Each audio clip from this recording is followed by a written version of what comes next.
This lighthouse has been my solitary home for nearly 2 decades now. Perched high upon the cliff overlooking the rocky shores, the lamp room offers an unmatched view of the endless ocean and night sky through the panoramic glass. Below, waves crash against the jagged rocks while the mighty beam of light keeps watch over passing ships. I maintain the lamp and tend to minor repairs, keeping watch through the dark and stormy nights. Rarely do I descend the winding stairs down the cliffside to the village these days. I am content in my lonesome post. My only companions are the gulls crying out as they circle the misty skies, and the spirits of the mountain. I first discovered them shortly after I arrived here. On certain foggy nights, faint wispy figures would appear upon the rocks and slopes, barely visible through the gray swirling vapors. Lost climbers, some centuries old, who found only death on the merciless mountain. Their phantom forms aimlessly wander the rocky cliffs, unable to find rest from their tragic endings upon the unforgiving summit. Over the years I've spotted them night after night, their mournful gazes peering up toward my lamp room perch. I feel them beckoning for warmth, for release, but I know better than to leave the safety of the lighthouse and tread the haunted mountain paths. Until 2 weeks ago, when one spirit approached closer than ever before. As I gazed out into the gloom, a gaunt face suddenly materialized outside the lamp room window. I stumbled back at the sight of the specter's glowing eyes and sunken cheeks. Ragged clothes clung to his skeletal frame as he stared in at me with pleading desperation.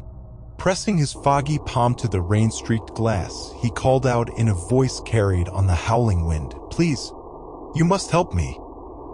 I shielded my eyes from the wretched sight, but when I looked again, the phantom had vanished. The next evening I glimpsed him again, now at the foot of the lighthouse, still beckoning me. He floated up the cliffside, his chilling cries louder over the roaring surf.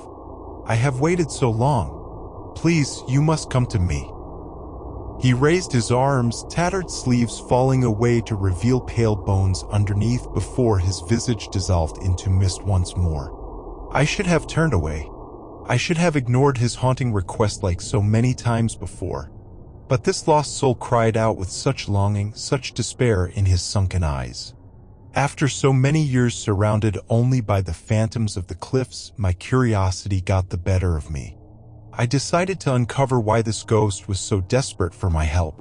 Surely a short hike during the day would bring no harm. The next morning brought a rare break in the fog, though ominous storm clouds loomed over the mountain peaks. As I stepped off the lighthouse stairs into the silent woods, I glanced back at the lamp room one last time. The twisty trail gradually steepened, winding ever higher. Icy rivulets dripped from the black boughs of gnarled trees as I climbed. No birds sang in the heavy air. The ghost materialized intermittently ahead on the path, beckoning me onward and upward.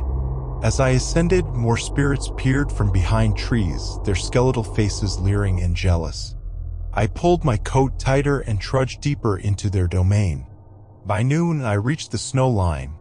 Gale-force winds whipped spindrifts across my face as I trod slowly through deepening snowdrifts. A handful of stone cairns dotted the otherwise trackless, rocky slopes, grave markers for those lost to the merciless elements. The ghost now stood above me at a cave mouth, half obscured by the whiteout flurries. I pushed forward against the thin icy air to join him. My boots crunched on frozen gravel at the entrance. Inside, the cavern provided welcome shelter from the cutting wind. Jagged icicles extended down from the shadowy ceiling. My eyes slowly adjusted to the gloom. In the darkest corner sat a hunched, shivering figure, a living man. I rushed to the wretch's side. An ancient ice-encrusted climber in tattered furs, miraculously alive amongst such unforgiving death. His unfocused eyes stared through me from under a snowy beard. With trembling blue lips, he croaked his warning, "Go back, now." Shocked by the discovery, I turned to see the ghost leering at me from the entrance. His facade of helplessness now shed, he barred the icy exit with arms spread wide. His true malevolent nature shone through the translucent flesh stretched thin over his skull. This specter did not lead me here to help the old man. They lured me into their lair together. The phantom glided toward me, his raspy voice piercing the gloom. Many have sought the summit over the centuries, but none may ever leave. Join us, Keeper. This kingdom of the dead shall be your new home. I peered at the cave walls now illuminated by the ghost's eerie glow. Etched markings and blood-stained notes told a silent tale of countless climbers trapped through the ages, all lured to their doom by the mountain's insatiable spirits. The gale outside held hungrily. My only chance was the treacherous descent back through their domain. The phantom hissed and swiped at me with gnarled claws as I leapt for the exit. His icy grasp clutched at my heart, freezing my chest from within. Gasping painfully, I shoved through his wraith form and burst into the blizzard. The spirit's wailing rage echoed all around as I staggered blindly down through the swirling snow. Their phantom limbs clawed from beneath the frozen ground, trying to drag me under. I scrambled over the rocky terrain, one slip away from joining the mountain's ghostly legion forever. By the time I reached the tree line, my lungs were near collapse and my legs ready to give out. But I couldn't stop. The woods themselves contorted with faces leering from knotted trunks and crooked branches. I could feel their fury at my escape. Exhausted and half-frozen, I finally stumbled from the wood's shadowy grasp down the rocky approach to the lighthouse. As the familiar tower came into view, I cried out in relief. But it was short-lived. A thunderous crash jolted the ground beneath my feet. I looked up the mountain to see a nightmarish wall of snow barreling down the slopes toward me, summoned forth by the vengeful ghosts I had escaped.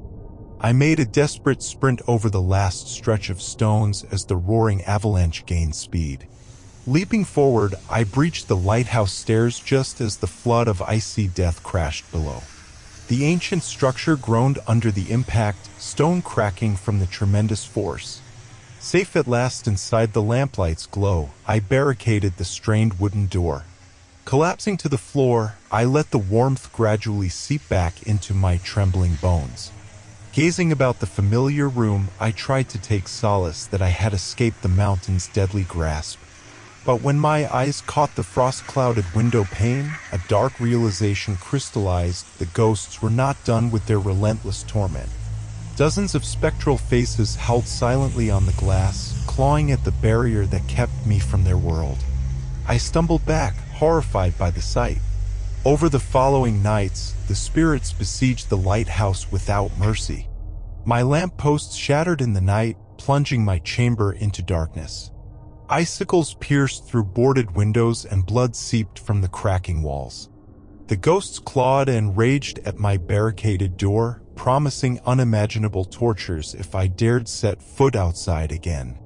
In the darkness, with no lamp to maintain, I retreated to the cramped living quarters downstairs.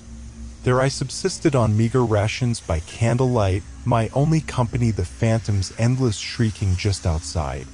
I held out hope the spirit's fury might eventually subside. But tonight, all hope perished. Exploded in a rain of glass and splinters under the specter's powerful assault. Howling wind and spectral limbs burst inside, swirling violently. Surrounded by the tunneling darkness, I cry out for mercy, but their icy hands grip me unrelentingly.